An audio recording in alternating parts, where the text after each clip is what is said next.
Hindi pa tapos ang laban at lalong hindi pa nagpapahinga si Alexandra Ayala. Matapos ang kanyang second round exit sa Mutua Madrid Open, akala ng iba magkakaroon siya ng reset. Pero kabaliktaran ang nangyari, walang pahinga, walang slowdown.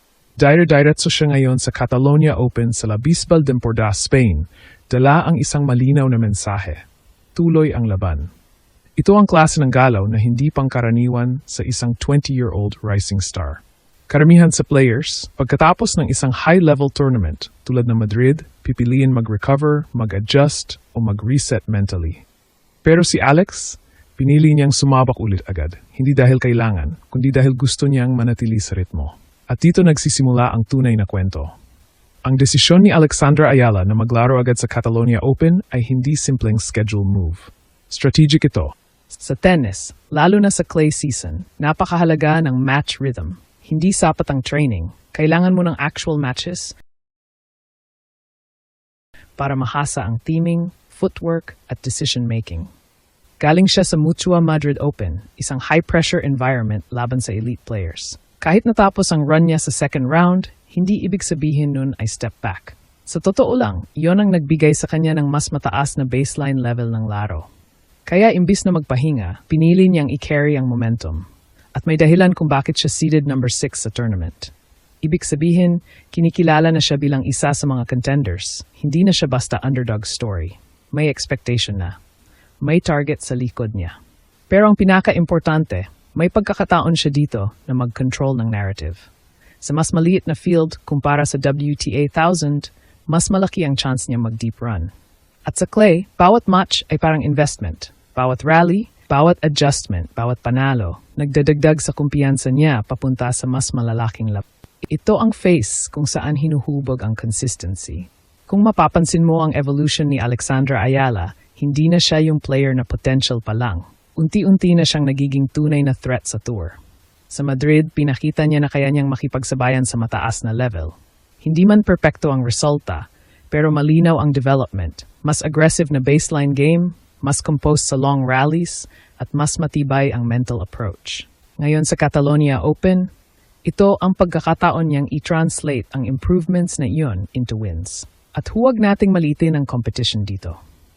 May mga players tulad nina Leylah Fernandez, Wang Xinyu at An Li. Lahat may kakayahang manalo at gumawa ng deep run. Hindi ito easy path, pero dito rin nagiging exciting ang sitwasyon. Dahil kung makakahanap ng rhythm si Alex ng maaga, pwede siyang maging isa sa pinakadelikatong kalaban sa bracket. Yung tipong hindi mo gustong makaharap kahit seeded ka pa. Ang edge niya ngayon, momentum plus hindi siya nanggaling sa panalo, kundi sa learning experience. At kadalasan, iyon ang mas dangerous na version ng isang player, yung may gustong patunayan agad.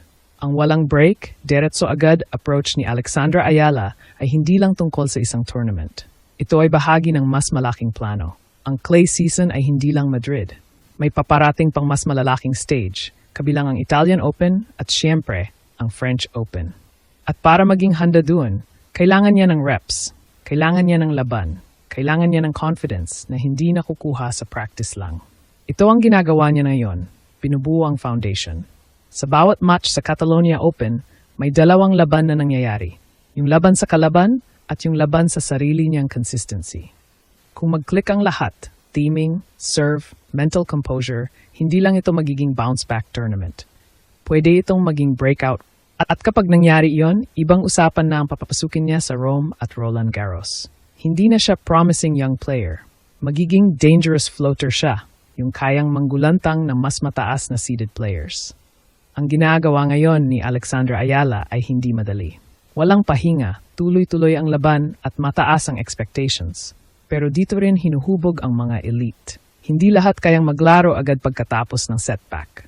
Pero ang mga gustong umangat, sila yung hindi tumitigil. At sa totoo lang, ito ang pinakadelikadong version ni Alex. Pagod pero gutom, natalo pero mas motivated.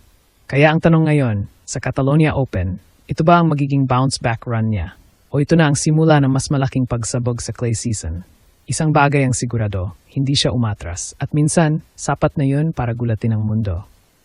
Kung titignan natin ng mas strategic ang desisyon ni Alexandra Ayala na maglaro agad sa Catalonia Open pagkatapos ng Mutua Madrid Open, malinaw na hindi ito simpleng bounce-back move. Ito ay calculated step sa long-term clay court development niya at posibleng isa sa pinaka-critical phases ng kanyang 2026 season. Una, pag-usapan natin ang concept ng match density. Sa tennis, lalo na sa clay, hindi sapat ang talent at training. Ang tunay na edge ay nanggagaling sa dami ng actual matches na nilalaro mo sa surface na iyon. Ang clay ay mabagal, mataas ang bounce, at mas demanding sa footwork at endurance. Kaya ang players na nag-excel dito ay kadalasang yung may consistent exposure, hindi yung paputol-putol ang laro.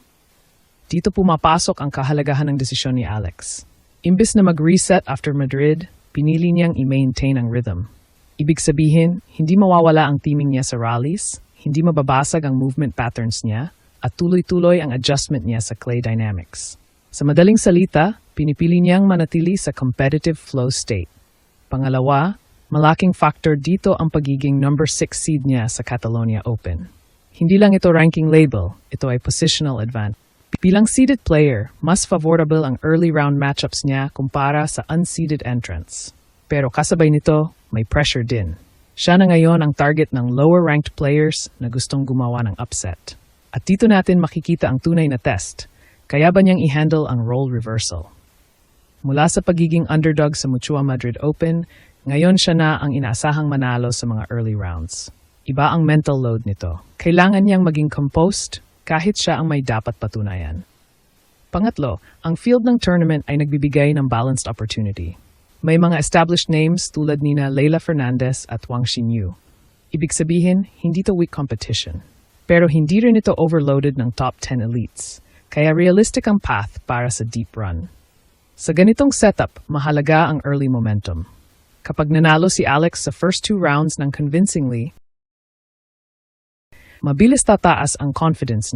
At sa tennis, ang confidence ay multiplier. Pinapabilis ang decision-making, pinapalinaw ang shot selection, at pinapababa ang unforced errors. Ngayon, pagdating sa technical adjustments, ang pinaka-critical na areas para kay Alex ay serve consistency at rally tolerance. Sa Madrid, may moments na competitive siya sa baseline exchanges, pero kapag humaba ang rally, doon siya minsang napuputol. Kung ma-improve niya ito sa Catalonia Open, magiging mas sustainable ang laro niya sa clay.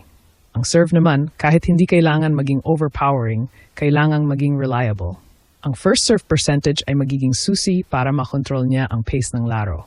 Kapag napipilitan siyang mag-second serve palagi, mas nagiging aggressive ang kalaban at doon nagsisimula ang pressure.